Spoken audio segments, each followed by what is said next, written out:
질문 다 해보셨을 것이고요. 아마 지금도 그러한 질문들을 가지고 계신 분도 계실 겁니다. 자, 근데 오늘 하나님께서는 우리에게 그런 질문, 의문 생기느냐? 그런 의문 갖지 말아라 라고 말씀하고 있습니다. 자, 우리가 살펴보고 있는 이 말라기 시대의 유대인들은요, 바벨론에 포로로 끌려가서 70년 동안 포로 생활하다가 예루살렘으로 다시 귀환을 하게 되어집니다. 자, 그래 이제 귀환했으니까 성전만 지어드리면 옛날에 다윗이 누렸던, 솔로몬이 누렸던 그런 영화를 우리에게도 회복을 해주실 것이다 라고 생각을 했습니다. 그래서 열심히 성전을 재건합니다. 자, 그래서 성전을 지었습니다. 그런데 황금시대는커녕 여전히 바벨론의 속국으로 많은 조공을 바쳐야 되고 핍박과 환난을 받으면서 가난 속에 여전히 살고 있더라는 거죠. 자, 이런 현실을 보면서 그들의 마음에 아마 회의가 들었을 겁니다. 하나님 정말 공의로우신가? 하나님은 정말로 살아계신가? 자, 2장 17절을 보니까요, 너희가 말로 여호와를 괴롭게 했다라고 이야기하고 있어요. 자, 이게 무슨 얘기입니까? 하나님은 지금 이스라엘 백성들이 나를 말로 굉장히 괴롭게 하고 있다는 거예요. 무슨 얘기입니까? 하나님은 우리를 괴롭히는 것을 보니까, 왜냐하면 악한 페르시아가 여전히 존재하고 있고 또 그들을, 우리를 괴롭히고 있는데 왜 그들을 심판하지 않으실까? 보니까 하나님은 우리를 좋아하시는 것이 아니라 그들을 좋아하시는가 보다. 그리고 그들을 기뻐하시는가 보다. 그렇지 않고서는 우리가 이렇게 고난 가운데 여전히 있는 것은 하나님은 공평하지 않으신 것 같다. 이렇게 생각과 의문을 가지고 있었던 거죠. 하나님, 도대체 정의는 어디 있습니까? 하나님의 공의는 있습니까? 라고 그들은 질문하고 있는 거죠. 자, 그래서 하나님께서는 이렇게 말씀하십니다. 야, 왜 너희들은 너희 자신들의 죄는 보지 못하냐? 라고 책망하고 있는 거예요. 자, 사람들은요, 이러한 것들에 대해서 어떤 이야기를 들으면요, 일반적으로 방어도 하고 또한 그런 것들을 남 이야기하는 거 굉장히 좋아하잖아요. 자, 근데 문제는 자기 죄는 보지 못하더라는 거예요. 말라기 1장 2절에 보면요, 유대인들이 갖고 있는 죄가 뭡니까? 예배를 드리는데 엉망으로 드려요. 절름발이, 눈먼 거, 병든 양을 제물로 드립니다. 자, 그러니까 하나님은, 야, 나는 아예 그런 제물을 내게 바치고 그런 제사를 드린다면 아예 안 받았으면 좋겠다. 그래서 아예 성전문을 막아버렸으면 좋겠다라고도 말씀하셨어요. 자, 그런데 이스라엘 백성들은 어떻습니까? 우리 아이고 그런 제물 아깝다. 시간이 아깝다.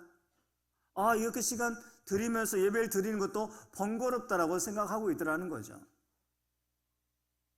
한마디로 그들에게는 하나님을 두려워하는 마음이 없었던 겁니다. 자, 말라기 2장에 보면 유대인들은요, 하나님 앞에도 가증한 일, 또 우상 숭배를 일삼았어요. 결혼한 본처를 학대하고 집에서 내쫓는 그런 악행을 저지르기도 했던 겁니다.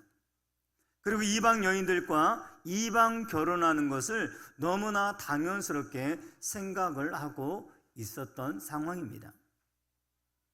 자, 그러면서 자기들의 죄를 보기는커녕 하나님은 정의롭지 못하다라면서 불평하고 있는 겁니다. 지금 정의 하나님 어디 계십니까? 자, 이 뻔뻔한 질문 앞에서 하나님은 그에 대한 답으로 1절을 주시고 계세요. 우리가 읽어볼까요? 시작. 만군의 여호와가 이르노라. 보라, 내가 내 사자를 보내리니 그가 내 앞에서 길을 준비할 것이요, 또 너희가 구하는 바 주가 갑자기 그의 성전에 임하시리니 곧 너희가 사모하는 바 언약의 사자가 임하실 것이라. 자, 여기에는 내가 내 앞길을 예비하는 자는 세례 요한을 이야기하고요, 그리고 언약의 사자는 예수님을 이야기하는 겁니다. 자, 이것이 세례 요한과 예수님에 대한 기록이라고 하는 것은 나중에 예수님이 이 땅에 오셔가지고 이렇게 말씀하시잖아요. 기록된 바 보라 내 사자를 내 앞에 보내노니. 자, 여기 기록된 바라고 하는 그 성경이 어디냐? 오늘 말라기 3장 1절의 말씀이에요. 자, 이어서 내 앞길을 준비하는 자 누굽니까? 세례 요한을 이야기합니다.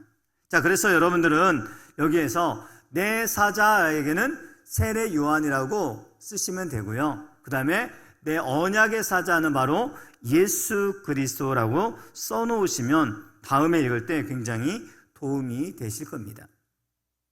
자, 먼저 세례 요한과 그리고 예수님은 갑자기 생각하지 못한 때, 예기치 못한 때에 오신다라고 말씀하고 있어요.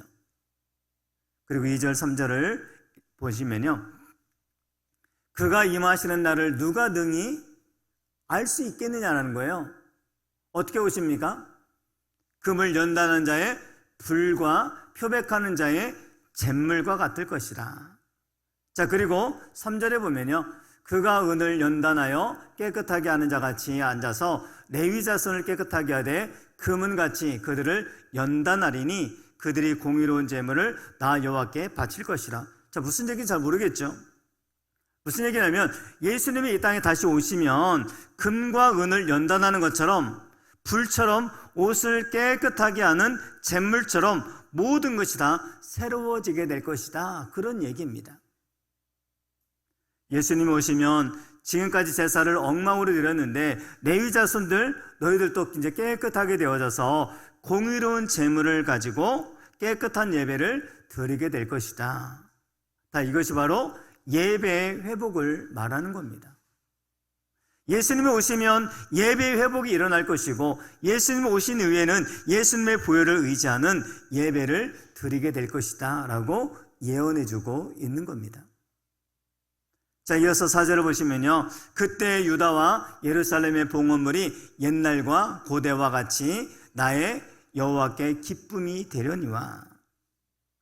자, 예수님 오셔서 이제 양을 잡는 예배가 아니라 예수의 피를 의지하는 예배를 드릴 때 하나님께서 옛날에 시내산에서 그 계명을 받고 그 말씀의 율법을 받고 드렸던 그 기쁨의 예배가 다시 회복이 될 것이다. 누가 오실 때? 예수님이 오실 때. 자, 그러면서 지금 이스라엘 백성들이 짓고 있는 7개의 죄악을 쭉 이야기해 주고 있어요. 점치는 자, 간음하는 거, 성적인 범죄. 세 번째는 거짓 맹세하는 것. 네 번째는 품꾼의 삭을 억울하게 돈을 착취하는 것. 그 다음에 5번째는 고아와 과부를 압제하는 것. 자, 이렇게 6가지까지는 쭉 뭐냐면은 나그네를 압제하는 것까지는 사회적인 약자를 압제하는 거. 하나님은 그거를, 예수님은 내버려 두지 않으신다는 겁니다. 자, 우리 주변에 보면 연약한 자들을 괴롭히는 분이 참 많아요. 자, 여러분들 주변에 연약한 자를 괴롭히지 마시기 바랍니다. 돕는 자가 되시기 바랍니다. 하나님은 남을 긍휼히 여기는 자를 우리도 긍휼히 여겨주시는 분이신 거예요. 자, 여러분, 하나님의 은혜를 받기 원합니까? 그렇다면 여러분 주변에 약한 사람, 사회적인 약자들을 괴롭히지 말고요, 그들을 잘 섬겨주는 은혜가 있게 되기 바랍니다. 어떤 분은 교회는 잘 다니는데 주변에 있는 사람들을 괴롭히고 힘들게 하는 분들이 있어요. 거짓말하고 고통을 주고 함부로 사람을 대하고 인격을 무시하고 말로 그 사람을 괴롭히고. 여러분, 하나님이 기뻐하시지 않는 겁니다. 나보다 남을 낮게 높여드려야 되는데 우리는 나보다 상대적으로 약하다고 하면 그를 깔보고 상대적으로 무시하고 아무렇게나 대하는 경우가 많이 있더라는 거죠. 자, 마지막은요, 하나님을 경외하지 않는 것. 자, 이것은 하나님을 경외하지 않는 것은 앞에 얘기한 6가지 외에 모든 것들, 모든 죄가 다 이곳에 포함이 되는 겁니다. 하나님을 두려워하지 않으니까 일어나는 모든 죄악, 이 모든 것들은 하나님을 경외하지 않는 이 7가지를 말하고 있더라는 거죠. 자, 마지막 6절을 보면요, 나 여호와는 변하지 아니하나니 그러므로 야곱의 자손들아 너희가 소멸되지 아니하느니라. 자, 말라기 3장 6절은요 2장 7절에 유대인들 입장에서 우리는 어려움을 당하고 있는데, 아니 이방 나라는 왜 이렇게 잘 살고 있습니까? 쟤들은 왜 더 잘 나가고 있는 겁니까? 자, 이건 아닌 것 같습니다. 하나님은 정말로 공의로우신 분입니까? 하나님 어디 있습니까? 라는 질문에 대한 답이 오늘 본문 3장 6절의 말씀인 겁니다. 우리 그 마음 가지고 한번 읽어볼까요? 시작. 그러므로 야곱의 자손들아 너희가 소멸되지 아니하느니라. 자, 하나님께서는 나는 너희들을 사랑하는 것 조금도 변함이 없다. 나 여호와는 변하지 아니하나니, 이렇게 변함없는 하나님이 계시기 때문에 지금 유대인들이 불공평하게 대우를 받는 것 같은 어려움 속에서 삶을 살아도 너희는 결코 소멸되지 않을 것이다, 망하지 않을 것이다 라고 희망의 말씀을 전하고 계시는 겁니다.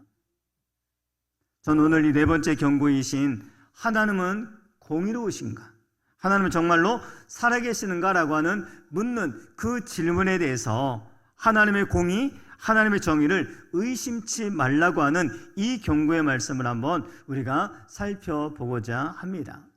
자, 오늘 말씀을 통해서 저는 두 가지를 여러분에게 말씀을 드리고자 하는데요, 그 첫 번째는 하나님의 공의가 의심이 될 때 주님의 심판을 생각하라는 겁니다. 한번 따라서 볼까요? 주님의 심판을 생각하자. 자, 오늘 말씀은 말라기 시대 유대인들의 입장에서 보니까 하나님을 모르는 악한 이방인들은요 자기보다 훨씬 더 잘 살고 더 잘 나가고 있더라는 거죠. 아니, 하나님이 있는 우리가 더 잘 살고 더 잘 나가야 되는데 하나님을 믿지 않는 이방인들이 도리어 더 잘 살고 잘 나가고 있더라는 거죠. 자, 이방인들이 더 힘을 가지고 더 형통한 것에 대해서 하나님 공평하지 않습니다, 하나님의 정의가 어디 있습니까? 라고 묻고 있는 거예요. 어떻게 조금 이해가 되십니까? 충분히 그렇잖아요. 이 질문에 대한 하나님의 대답은 우리가 생각하는 것과는 전혀 다른 대답을 주고 있는 겁니다. 그게 바로 3장 1절이에요. 한마디로 뭡니까? 예수님이 다시 오실 것이다. 예수님 오시면 심판하실 것이다. 자, 그 사람들이 지금 심판을 받지 않아도 예수님이 오시면 심판한다는 거예요. 그들이 지금 미끄럼틀을 타기 위해서 올라가고 있느냐? 얼마 있지 않아 예수님이 오시면은 그들은 어떻게 해요? 한 번에 훅 내려가고 말 거라는 거죠. 정말로 예수님께서 예언하신 대로 말라기 시대가 끝나고 예수님이 이 땅에 오시게 됩니다. 여러분, 하나님은요 역사를 그냥 구경만 하고 있는 분이 아니세요. 역사의 방관자도 아니십니다. 뭐 고난을 받든 말든 의인이 억울하든 말든 그냥 하나님은 뒷짐지고 계시는 분이 아니라는 거예요. 다른 말로 하면 여러분들이 고난 가운데 있을 때, 여러분들이 어려운 가운데 있고 억울함에 있을 때 그냥 뒷짐만 지고 계시는 분이 아니라는 겁니다. 자, 예수님이 이 땅에 오신다고 하는 것은 불신자들에게는 심판이고 믿는 자들에게는 상급을 주는 시간이라는 겁니다. 예수님이 오심으로 불신자들은 심판을 받아서 지옥에 가게 될 것이고, 예수 그리스도를 믿는 우리 성도들은 천국과 하늘의 상급이 예비되어 있는 겁니다. 하나님의 예언의 말씀은 바로 그 말씀 그대로 이루어졌어요. 지금도 하나님은 역사의 주인이시고 온 세상을 다스려 가시는 주인이라는 사실입니다. 말라기 시대는 신약시대 예수님이 오시는 것이 심판이었고, 오늘날 우리에게는 마지막 날 예수님이 다시 재림하시는 그날이 바로 심판의 날이라는 사실이죠. 여러분, 우리는요 우리 주변에 일어나는 불공평한 일들을 보면서 낙심할 것이 아니라 다시 오실 예수님 오셔서 심판하실 것을 생각하시기 바랍니다. 나 지금 억울한 건 사실이다. 나 지금 불공평한 대우를 받고 있는 것이 사실이다. 하지만 예수님은 분명히 이 상황에 대해서 오셔서 심판할 거다라는 거예요. 지금 세계는 말세를 향해서 달려가고 있죠. 말세는 예수님의 다시 오시는 시간입니다. 예수님의 다시 오시면 세상 모든 것을 다 심판하실 겁니다. 여러분, 악인이 잘되고 형통하는 것을 볼 때 우리도 하나님에 대해서 불평할 수 있습니다. 아니, 솔직히 그렇게 불평하셨잖아요. 하나님 부당하시다고 말할 수도 있고 하나님이 정말로 살아계시는가 의심이 들기도 하는 것이 사실입니다. 그러나 예수님이 오시면 우리의 모든 것, 억울한 거 다 풀어주시고 다 되갚아 주실 줄 믿습니다. 그리고 악인들은 반드시 심판하실 거예요. 예수님이 오심이 바로 내 모든 억울함을 풀어주고 갚아주는 기회요, 시간이 되어질 줄 믿습니다.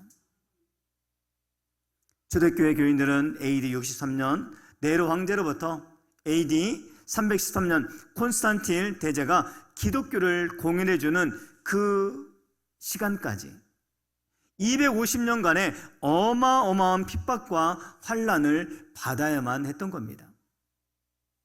예수를 믿는다는 이유로 감옥에 들어가고, 예수를 믿는다는 이유로 사자굴에 던져지고, 예수를 믿는다는 이유로 인간 횃불이 돼서 밤을 밝혀야만 됐던 거죠. 그리고 심지어는 톱에 켜이고 칼에 베이고, 또한 그 모든 환난을 피해서 바로 땅속으로 들어가는 카타콤으로 들어가는 일들이 일어나게 됐던 거죠. 여러분, 생각해 보시기 바랍니다. 이렇게 끔찍한 환난을 받고 고난을 받는 거 억울한 일 아닙니까? 이들이 무슨 죄를 지어서 지금 이런 환난과 고난을 당하는 겁니까? 불공평한 일이잖아요. 억울한 일이잖아요. 그런데 이 초대교인들은 그 모든 불공평함을, 억울함들을 어떻게 이겨냈던 것일까요? 계시록 22장 12절을 보면, 보라, 내가 속히 오리니 내가 줄 상이 내게 있어 각 사람에게 그가 행한 대로 갚아주시리라. 여러분, 성경 마지막 절이 뭡니까? 계시록 22장 20절 21절이에요. 같이 읽어볼까요? 시작. 이것들을 증언하신 이가 이르시되 내가 진실로 속히 오리라 하시거늘 아멘. 주 예수여 오시옵소서. 주 예수의 은혜가 모든 자들에게 있을지어다. 아멘. 이것을 우리는 한마디로 말하면 아멘. 주 예수 오시옵소서. 마라나타 신앙이에요. 마라나타 신앙. 자, 초대교인들은 모든 환난과 역경과 불공평과 이런 모든 어려움들을 바로 예수님이 다시 오실 것을 기대하면서 마라나타 신앙으로 이겨냈던 겁니다. 우리도 주님이 곧 재림하셔서 공의로운 심판하신다는 것을 믿고 부당한 대우와 불공평한 일들을 이겨내시기를 바랍니다. 여러분, 인류의 종말인 예수님의 다시 오시는 재림은 언제인지 아무도 몰라요. 그러나 우리 개인의 종말은, 심판의 시간은 반드시 온다는 사실입니다. 여러분, 모든 사람이 죽음을 맞이하게 될 거예요. 자, 그런데 그 죽음이 갑자기 온다는 거예요. 1년 후에 온다, 2년 후에 온다, 그러니 좀 잘 살아라, 그게 아닙니다. 바로 오늘 올 수도 있고 내일 올 수도 있는 겁니다.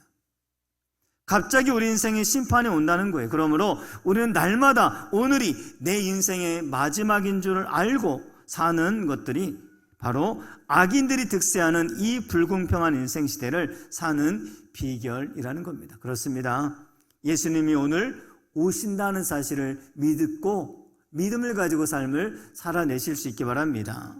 자, 오늘 오시면 그 예수님은 심판하실 거예요. 내일 오시면 그 예수님이 모든 상황을 심판하실 거예요. 자, 여러분, 딴짓 하지 마시고 저를 좀 보세요. 예수님 오신다는데 지금 내 할 일 할 게 아니잖아요. 여러분의 일상생활에서 부당한 대우를 당했습니까? 불공평한 일을 당했습니까? 하나님의 심판 앞에 서 있는 그 상황을 여러분 볼 수 있게 되기 바랍니다. 지금 네가 잘 나가니? 네가 나를 괴롭히니? 너 분명 하나님의 심판 앞에 설 거야. 이렇게 생각하시라는 거예요. 하나님 우리가 행한 대로 어떻게 해요? 각 사람에게 행한 대로 보응하신다는 거예요. 보응하신다. 갚아주겠다는 거예요.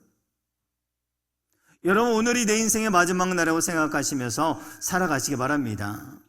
저는 오늘 여러분들이 집으로 돌아가면 한번 각자에게 한번 유서를 한번 써보셨으면 좋겠어요. 유서는 뭐죠? 죽기 직전에 쓰는 거죠. 죽음을 감지하고 쓰는 거죠. 정말로 오늘 우리 내 인생의 마지막 날이라고 생각하고 하면 유서를 써보시고, 그리고 내일부터는 내게 주어지는 하나님이 주시는 보너스라고 생각하면서 사시기 바랍니다. 심판 앞에 설 것을 생각하며 믿음으로 잘 살아가는 저와 여러분 되기를 주님의 이름으로 축원을 드립니다. 자, 두 번째는요, 하나님의 공의가 의심될 때 영원히 변치 않으시는 하나님을 믿으시기 바랍니다. 다른 말로 하면 하나님은 어제나 오늘이나 내일이나 변함이 없으시다는 거예요. 여러분 우리 주변에 악한 자들이 더 잘 살고 잘 되는 것처럼 보이는 것이 사실입니다. 자, 그렇다 보니 여러분들이 생각하기에 지금 나는 부당한 대우를 받고 있다고 생각하는 거 아니겠습니까? 여러분 지금 부당한 대우를 받고 계십니까? 공평하신 하나님이 계시지 않는 것 같습니까? 지금 세계의 정세나 우리나라의 정세나 마찬가지죠. 공평하신 하나님이 계시지 않는 것 같습니다. 판사들의 판결은요, 엉망인 것 알고 있잖아요. 자, 그래서 어느 나라는요, 야, 판사도 못 믿겠다. 판사도 우리가 뽑자라고 하는 나라도 있다고 그래요. 얼마만큼의 이런 부패함을 우리 가운데 보여주고 있는 현실 아닙니까? 그래도 처벌받지 않는 하나님이 공평하지 않는 것 같은 그런 시대를 우리는 살고 있는 것이 사실 아닙니까? 그럼에도 불구하고 하나님은 여전히 온 역사를 주관하고 계시고 하나님은 영원히 변치 않는 분으로 계시다는 사실입니다. 자, 3장 6절을 다시 한번 읽어볼까요? 이 말씀이 오늘의 본문의 결론이에요. 시작. 나 여호와는 변하지 아니하나니 그러므로 야곱의 자손들아 너희가 소멸되지 아니하느니라. 여러분 시대가 변하고 환경이 변하고 사람이 변하고 가치관이 변한다 할지라도 하나님은 결코 변하지 않음을 믿으시기를 바랍니다. 여기 나 여호와는 변하지 아니하나니 여기에 우리는 빨간 줄을 쭉 치시기 바랍니다. 본래 유대인들은 변덕이 심한 인간들이었어요. 우리가 잘 아는 것처럼 출애굽해서 얼마나 좋아합니까? 자, 그런데 홍해를 만나고 잘 건너니까 춤을 추잖아요. 그런데 광야에서 먹을 물이 없으니까 불평하기 시작합니다. 이후 그들이 바벨론 땅에 포로로 끌려가서 70년 포로 생활할 때 불평하죠. 이후 바벨론에서 다시 나오게 되었을 때 그들은 또다시 춤을 추죠. 자, 그런데 지금은 또 바벨론에서 나오게 된 그 기쁨은 다 사라지고 하나님 도대체 어디 계십니까? 하나님 공평하십니까? 하나님은 정의로우신 분입니까? 그렇게 지금 얘기하고 있더라는 거죠. 이거 남 얘기할 게 아니에요. 유대인들 손가락질 할 게 아니에요. 바로 누구 얘기예요? 우리 얘기 아닙니까? 자, 그런데 여러분 하나님은 변함이 없으심을 믿으시기 바랍니다. 여러분 초대교회 교인들은요 로마에 250년, 300년에 이르는 어마어마한 핍박을 받으며 삶을 살아왔습니다. 자, 그때 우리는 질문할 수 있잖아요. 하나님, 왜 로마를 없애주지 않으셨습니까? 그런 핍박의 근원인 로마를 왜 멸망시키지 않으셨습니까? 왜 그들을 망하게 하지 않으셨습니까? 그러면 망하게 했으면 이런 핍박과 환난을 우리가 당하지 않을 수 있었을 텐데요. 초대교인들은 박해를 피해서 250년 동안 땅속 깊은 곳 카타콤에 사는 그 시간, 그 하루하루가 매일매일의 삶이 고난이었습니다. 하나는 왜 초대교회 교인들이 당하는 박해를 막아주지 않고 그냥 내버려 두셨습니까? 왜 허용하셨습니까? 하나님은요, 복음이라는 이 소중한 보물을 정금 같은 큰 믿음이라는 그릇 속에 담아가지고 온 세상에 퍼뜨리기를 원하셨던 겁니다. 고난이 있어야 큰 믿음을 가지게 된다는 것, 고난이 있어야 복음이 보호된다는 것, 고난이 있어야 복음의 가치와 의미가 있다는 것, 이것을 하나님은 알고 계셨던 거예요. 자, 예를 들어 설명해 볼까요? 광산에서 금을 채굴해서 7번 넣었다 뺐다 하면은 그것이 불순물에 사라지고 난 다음에 순도 98%의 황금이 된다고 합니다. 자, 이 황금을 2000도의 불 속에 넣었다 뺐다 하면 순도 99%의 순금이 된다고 합니다. 이 순금을 온도 4000도의 불 속에 넣었다 뺐다 하면 순도 100%의 정금이 된다고 합니다. 저는 다 금이 똑같은 금인 줄 알았는데 다르더라고요. 불순물의 어떤 퍼센테이지에 따라서 황금, 순금, 정금으로 이렇게 나누어진다고 하더라고요. 여러분 지금 고난 속에 있습니까? 하나님이 계시지 않는 것이 아니라 고난 속에서 나를 지금 내 믿음을 정금으로 만들고 계신 줄 믿으시기 바랍니다. 나를 그냥 하찮은 불순물이 섞여 있는 인생이 아니라 나를 불순물이 전혀 없는 정금과 같은 인생으로 만들기를 원하고 계시기 때문에 내게 고난을 허락하시기도 하신다는 거죠. 만약 고난이 없었더라면 초대교인들이 가졌던 복음은 보호되지 않았을 것이고 그 복음이 땅끝까지 전파되지도 못했을 겁니다. 땅끝까지 복음을 전파했던 사람은 순교를 각오하는 사람들을 통해서만이 복음이 전해질 수 있었던 거죠. 여러분, 믿음은 너무나 불공평하다고 생각되어지는 그 고난 속에서 자라나더라는 겁니다. 믿음은 하나님이 계시지 않는 것 같은 고난 속에서 비로소 큰 믿음이 되더라는 거죠. 여러분, 하나님께서 침묵하고 계시다고 느낄 때 한 가지만 생각해 내시기 바랍니다. 우리의 생각과 하나님의 생각은 차이가 있고 다르다는 거예요. 우리의 뜻보다 하나님의 뜻은 더 옳다는 거예요. 내 생각보다 하나님의 생각이 훨씬 더 높다는 거예요. 그렇습니다. 하나님은 언제나 옳습니다. 내 생각에 그것이 조금 불합리해 보이고 내 생각이 좀 불편하고 내 생각에 맞지 않는 것뿐이지 하나님은 언제나 옳다는 사실이에요.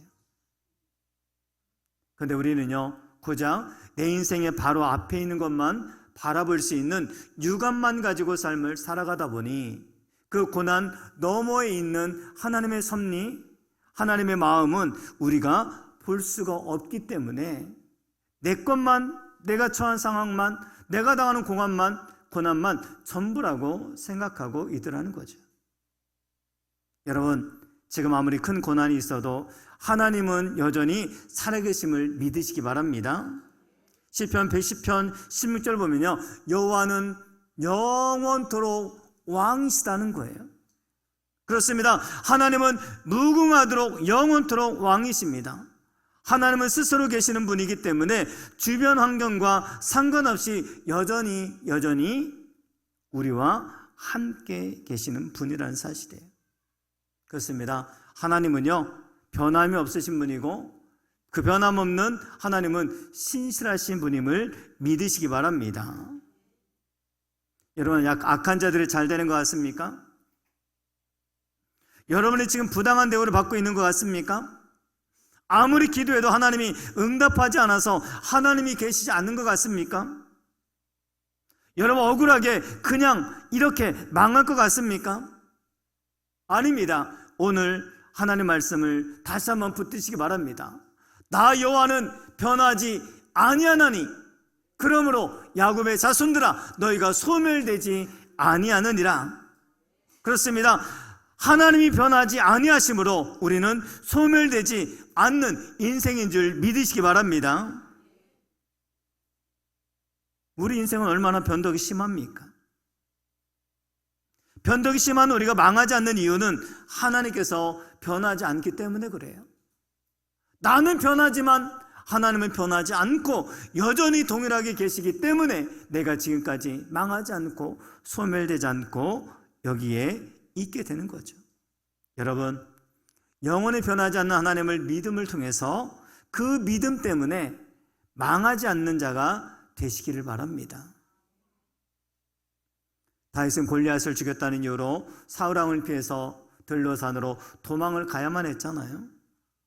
다윗의 입장에서 보면 너무나 억울한 일 아닙니까? 부당한 대우 아닙니까? 자기의 잘못이 뭐예요? 나라를 위해서 적군을 쓰러뜨렸는 것이 전부인데 그것을 인해서 도망자가 신사가 돼가지고 늘 죽음의 유혹 가운데 삶을 살아왔던 거죠. 자, 이런 상황을 보면 하나님이 공평하다고 생각됩니까? 공평하시다면 하나님이 왜 나를 들로산으로 도망가게 하십니까?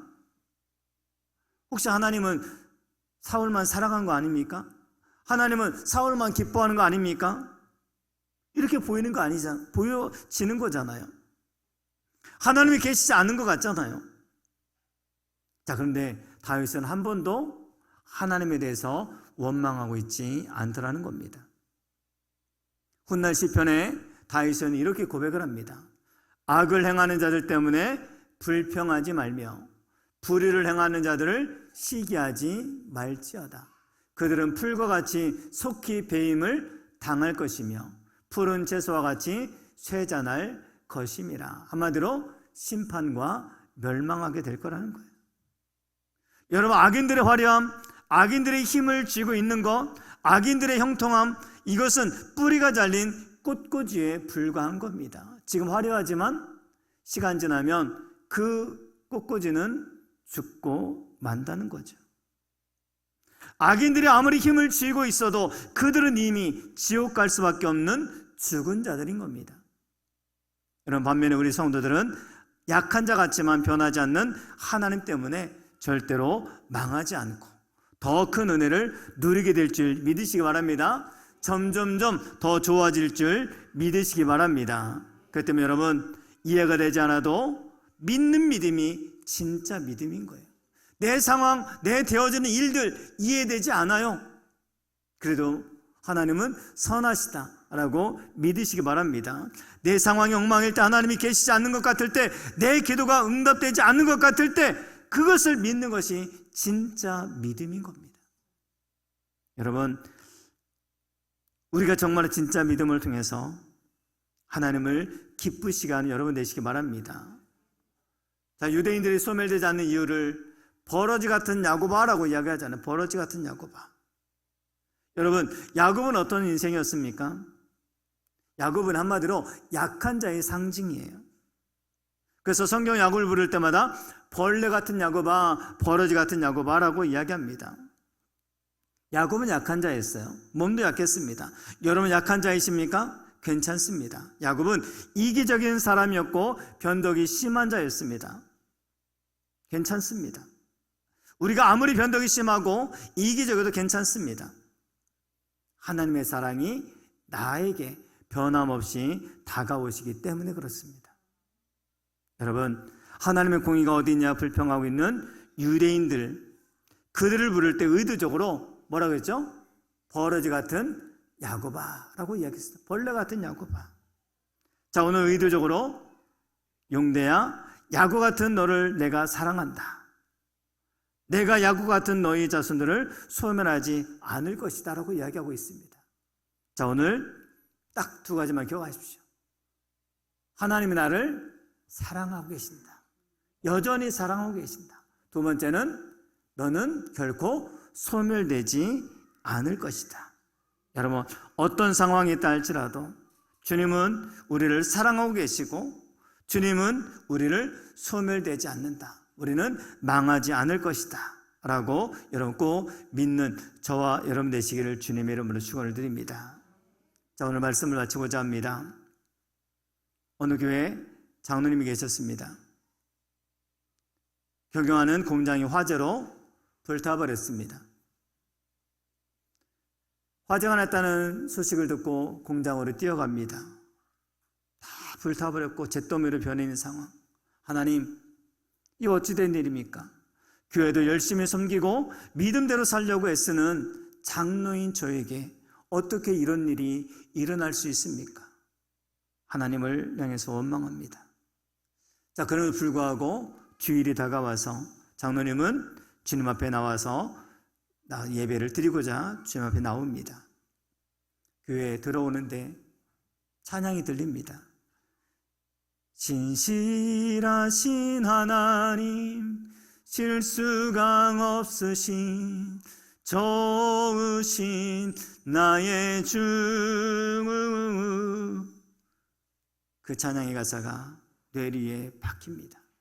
그렇다, 하나님은 신실하신 분이다. 하나님, 제가 잠시나마 하나님을 의심했던 거, 잠시나마 하나님을 원망했던 거 회개합니다. 하나님은 이것 또한 실수가 아닌 줄 믿습니다. 하나님은 신실하심으로 일하실 줄 믿습니다. 예배를 드리고 나서 한국에 있는 모든 공장들을 싹 정리합니다. 그리고 스리랑카로 공장을 이전합니다. 한국의 공장보다 몇 배나 더 큰 공장을 지었습니다. 지금은 한국에서 얻는 그 수입보다 그 공장에서, 스리랑카에서 얻는 그 공장에서 얻는 수입이 훨씬 더 몇 배나 많다고 합니다. 여러분, 하나님은 언제나 옳습니다. 하나님은 언제나 정확하십니다. 하나님은 언제나 우리를 사랑하십니다. 우리를 향한 하나님의 사랑은 변함이 없으십니다. 우리를 향한 하나님의 관심은 변함도 끝도 없으실 줄 믿습니다. 여러분 기억하십시오. 하나님은 나를 사랑하고 계시고 나를 망하지 않도록 하실 것이다. 여러분, 어떤 의문이 있더라도, 어떤 질문이 생기더라도 이 말씀을 붙들게 되면 우리가 일어나고 우리가 승리한 인생이 되어질 줄 믿습니다.